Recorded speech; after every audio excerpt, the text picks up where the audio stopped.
Ebangelistang Pinoy, Gabriel Bagnol Jr. Kasi baka i-upload ko rin sa YouTube, sa Facebook. So, ang tatalakayin natin ngayon na only Jesus can satisfy us.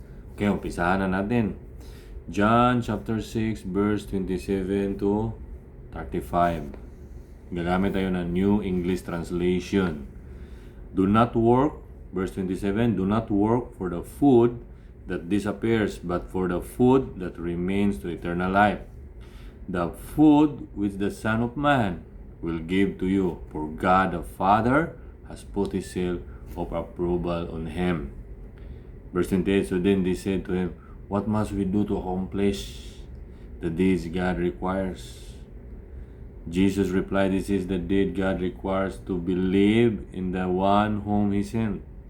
Verse 30, so they said to him, then what miraculous sign will you perform, so that we may see it and believe you? What will you do?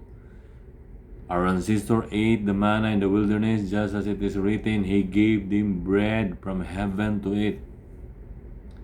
Then Jesus told them, I tell you the solemn truth, it is not Moses who has given you the bread from heaven, but my Father is giving you the true bread from heaven.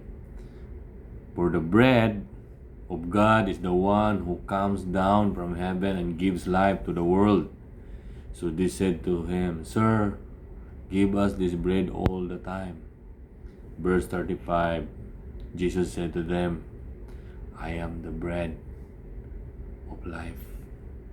The one who comes to me will never go hungry, and the one who believes in me will never be thirsty. Okay, salvation is very important, that Jesus Christ is our Savior. But there's something more.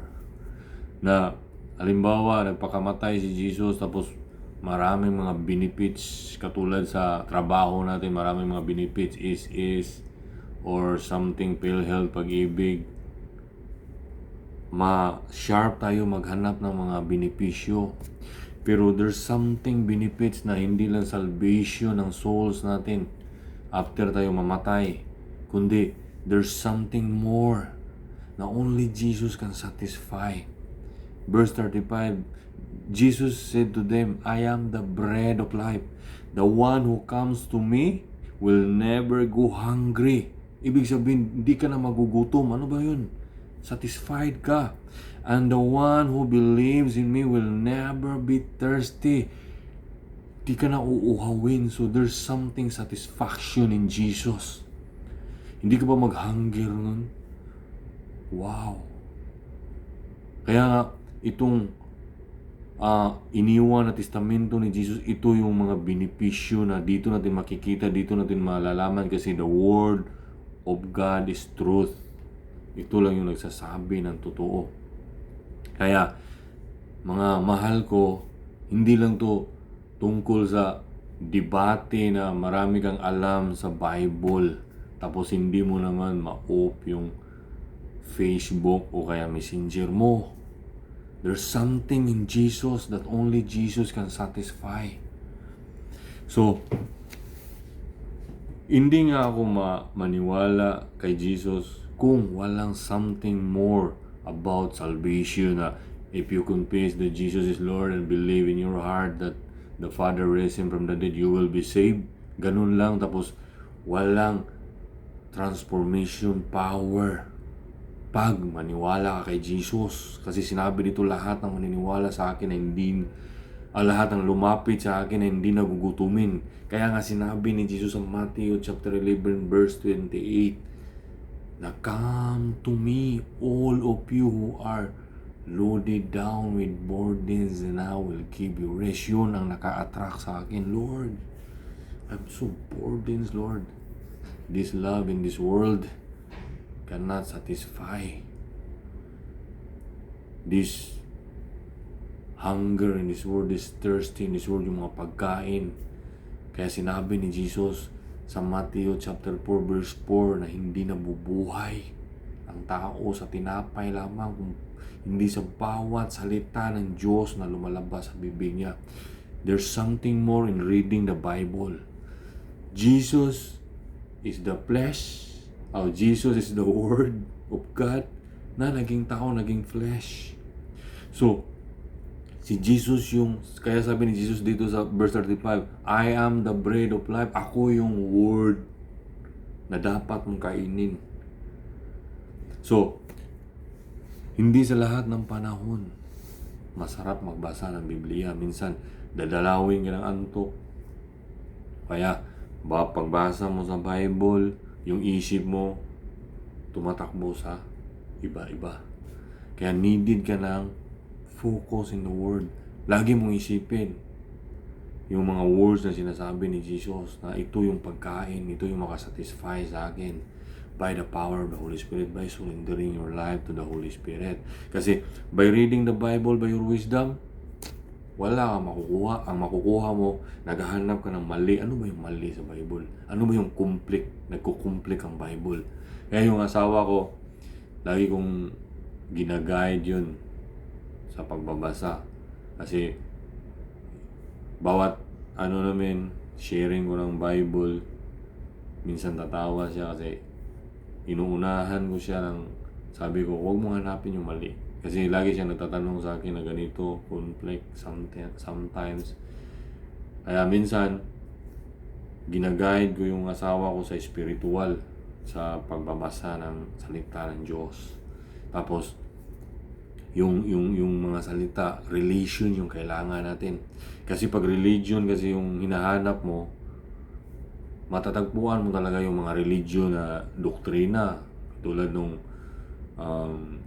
may kaibigan, pinsan ko na nagsasabi na marami na siyang na hinahanap ng mga religion, na pasukan ng mga religion, pero diyan na lang siya sa Iglesia ni Cristo na satisfied kasi ito lang yung religion na talagang hinahanap niya. Kasi 6 months sila na dinidisciples, tapos binibrinuwas, di ko alam kung anong mga binibrinuwas doon na sila lang yung masisave. So religion yung savior. Katulad nung Catholic ka na isinilang na sasabihin mo, ito yung kinagisnan ko, mamatay ako na Catholic.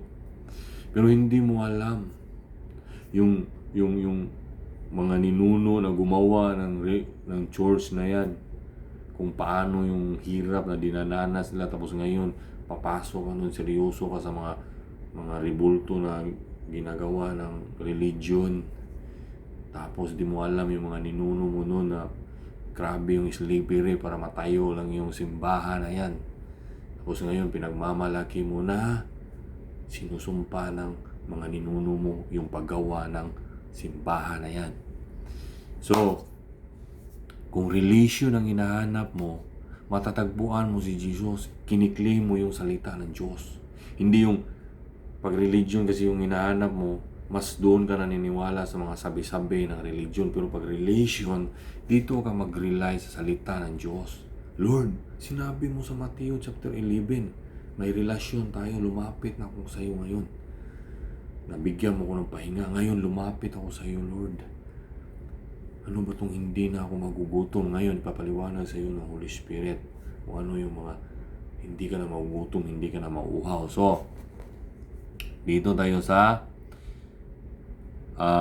John chapter 7 verse 37 to 39.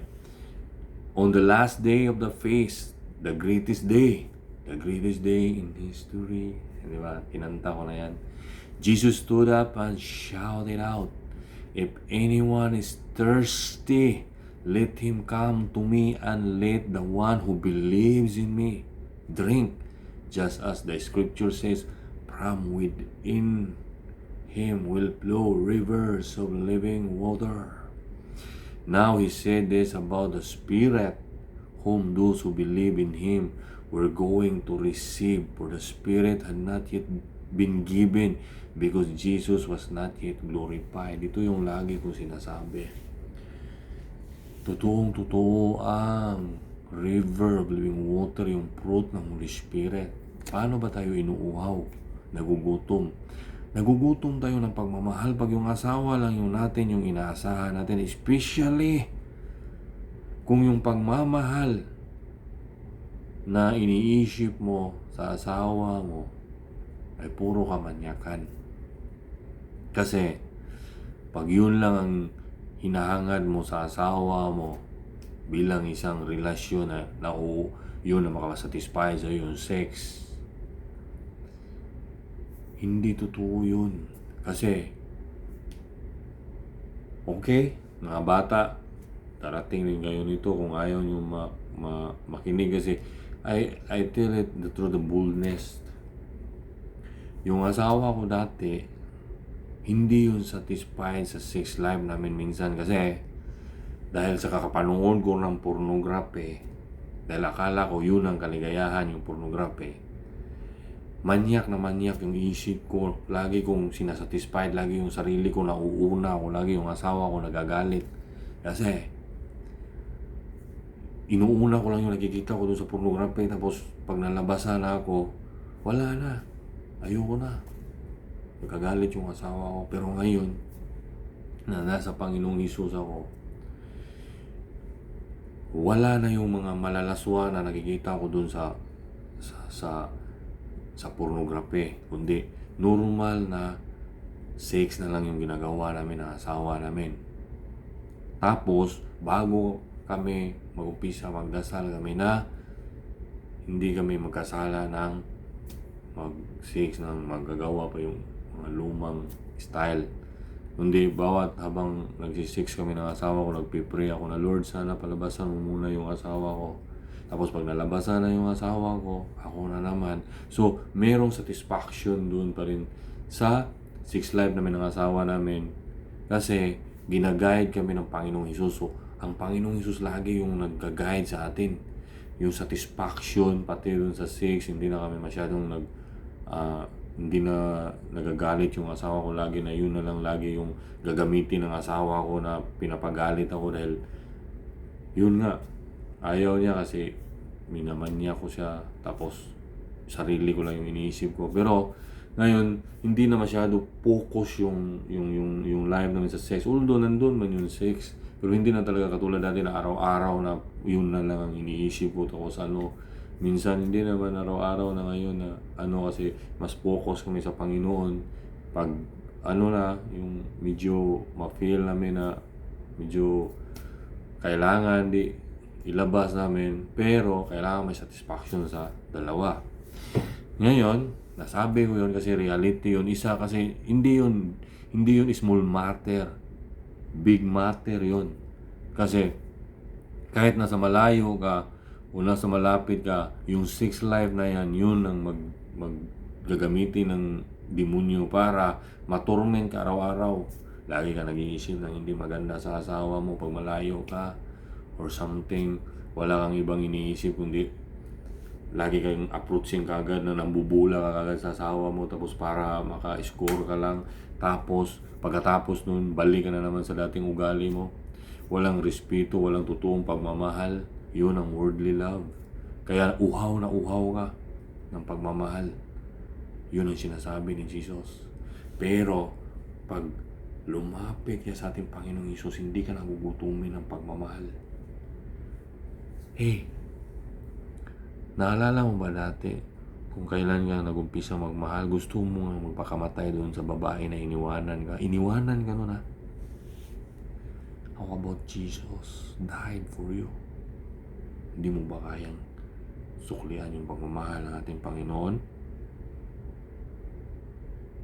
Kaya hindi ako nanghihinayang na ibigay yung pag-ibig sa Panginoong Hesus.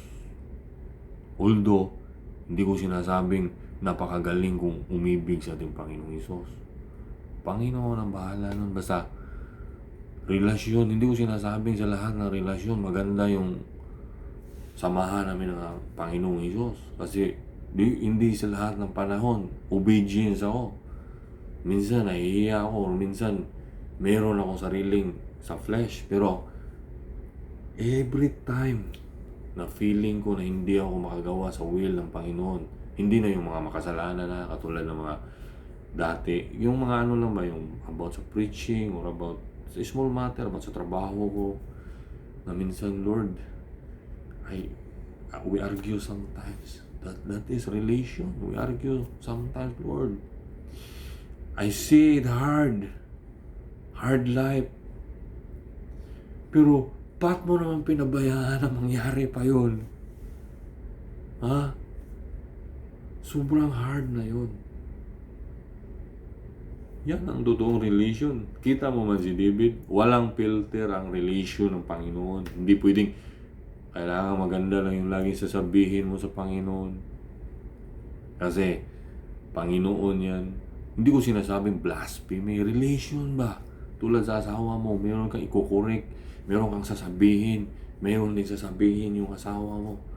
Tapos, love pa rin yung umiiral nun. Minsan, kasi yung ano ba, yung nag-argue kami ng Panginoon, yung parang inano ko dahil, ay, alam ko na nasasaktan ko yung Panginoon, pero nagsorry ako kasi nasasaktan din ako nun. Nilagyan ng screen yung ano, yung naguhugas ako dun, nilalagyan ng napakapino na screen na hindi na bumababa yung tubig. Sabi ko, Lord, ba't ka pa pumapayag na lagyan yun? Napakadami ko ng trabaho, di ko na alam kung paano ko anuhin. Doon pa sa tubig, dinagdag pa yun. Kaya sinabi ko na hard life is okay. Pero minsan, sabi ko, Lord, hindi ako nagrereklamo, pero I come to you. Gusto ko naman ng rest. Ngayon, binigyan ako ng rest ng Panginoon. Hindi ko sinasabing rest na wala akong trabaho, kundi napakabilis. Makabilis na, ay, Jesus is only can satisfy us. Wala. Sumbong mo sa asawa mo yun. Sasabihin lang ng asawa mo yun. Kaya mo yan. O kaya, kukomfort ka lang nun. Pero, deep inside your heart, walang satisfaction. Pero Jesus, kahit minsan, mag-argue minsan. Pero hindi ako, katulad ni David ba, kailan mo ba i-vanish yung mga tao na ayaw sa akin? Hindi ko sinasabing gayahin nyo yun kasi in the New Testament, sabi ni Jesus, mahalin natin yung kaaway natin. Pero, sinishare ko lang sa inyo kung paano makipagrelasyon sa Panginoon. Mas more on ang Panginoon makatanggap ng mga toxic na sinasabi natin kasi doon natin ipapalabas kasi sa asawa natin na malagdagan yung problema ng asawa natin, yung mga toxic lahat, Lord. Doon mo sasabihin yung mga tungkol sa trabaho, tungkol sa emotion, gano'n. Mafe-feel ko yung pressure pero sandali lang madidrain na siya, hindi na siya titira sa puso kasi nandun na yung Holy Spirit na tumitira sa puso ko. Kaya yun ang sinishare ko sa inyo, especially sa mga Christian hanggang ngayon na mas more on talaga ang burdens, mas marami ang burdens. Palagay lang natin 50-50. Kailangan nyo ng relation ng Panginoon na unahin nyo talaga pagising nyo sa umaga. Kaysa pagising ko sa umaga, inuuna ko talaga ang Panginoon. Pero mag-iingat kayo sa flesh. Kasi yung flesh natin, yun na, yung minsan sabihin ko, ikaw flesh, yung laman natin, nakakaalam ka ng sikreto ko lahat na ikaw yung laging kalaban ko araw-araw, pero I subject you. Hindi sa lahat ng panahon maganda magbasa ng Biblia. Minsan inaanto ka, huwag kang magpadaig. Kasi sinabi naman ni Jesus, doon ka mag-rely sa sinasabi ni Jesus.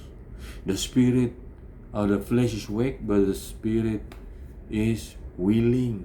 Willing ang spirit. Kaya pag nakita mo na inaanto ka, nakaupo ka, tumayo ka. Tatayo ako. Kasi gusto kong patayin yung flesh na yun. Kailangan kong kumain ng spiritual.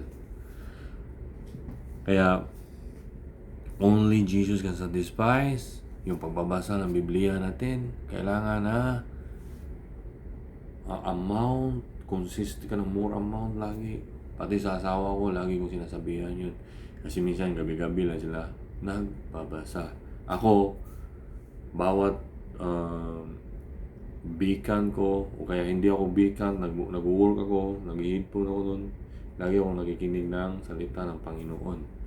Hindi ako, lagi kong kinukommunion, kahit nag-focus ako minsan sa trabaho ko, tapos pag biglang lumayo ng isip ko, ang marinig ko, salita pa rin ng Diyos. Kailangan natin nun, salita ng Diyos yung pagkain na yun. Kailangan tumaba ng tumaba ang spiritual life natin kung gusto nating makita yung works ng fruit ng Holy Spirit. Pati yung prayer.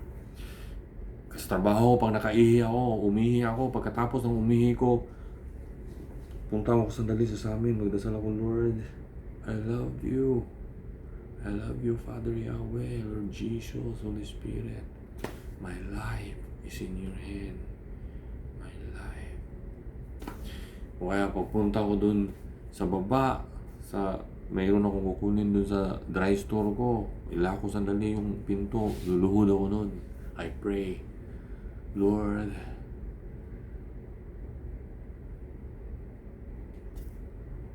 basta mga personal kung doon ko lagi. Duwag ko na tao sa takot ako sa pag hindi ako nakalapit sa Panginoon.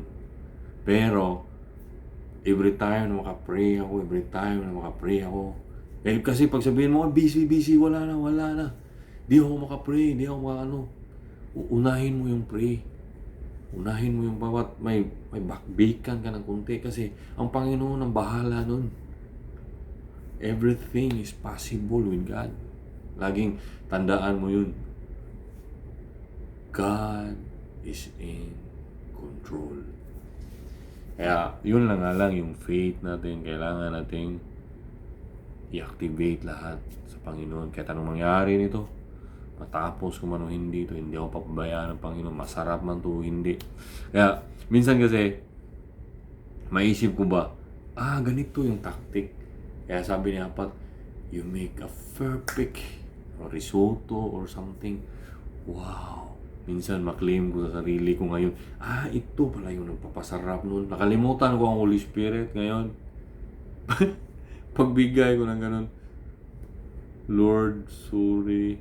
Akala ko na naman sa system. It's all about you, Holy Spirit.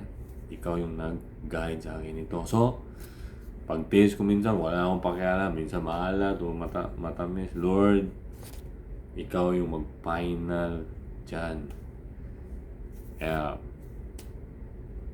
minsan, hindi ako satisfied minsan, pero nandiyan ang Panginoon. Ikaw lang bahala mag-comfort dyan, Lord. Mga tao na yan, Lord. Kasi, hindi naman ako nag-blame na hindi ko naman kasalanan lahat. Iwan ko lang.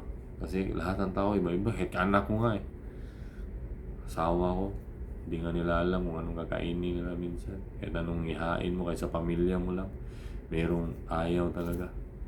So, Panginoon ang bahala na mag-comfort sa kanila at sa inyo.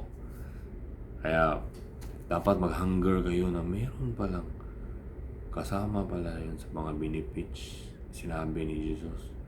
Kailangan natin ma-encounter yung totoong Holy Spirit. Okay? Kaya surrender lang talaga, give your life to Jesus. Hindi yung puro ka Jesus, puro ka Panginoon, pero hindi mo ma-off yung FB mo, hindi mo ma-off yung messenger mo. Wala ka talagang time with the Lord. Pagising mo sa umaga, FB kagad yung nasa isip mo. Hey, ano ba talagang totoong nasa puso sa kaisip mo? Hindi mo pwedeng madayain yung Panginoon. Pagising mo sa umaga, may problema ka. Sino nilalapitan mo pag may problema ka? Asawa mo? Pag may problema ka, sino nilalapitan mo? Games? Tulad sa asawa ko, pag nagalit siya dati sa games, mas lalo ka maaasar nun. Kasi sabi ko, lumapit ka sa Panginoon, nailed on the feet of Jesus. Ako, may problema ako. Lord, ako, kneel on the feet of Jesus. Kasi, He loves us more than we can love Him. He died to save us. Okay? In Jesus' name, sana mag-grow kayo and mag-hunger kayo sa only Jesus can satisfy us. Kaya unahin mo si Jesus sa lahat. Huwag kang maabala. Huwag kang magpanik agad sa araw-araw. Unahin mo si Jesus. And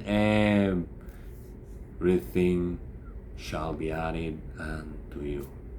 Amen.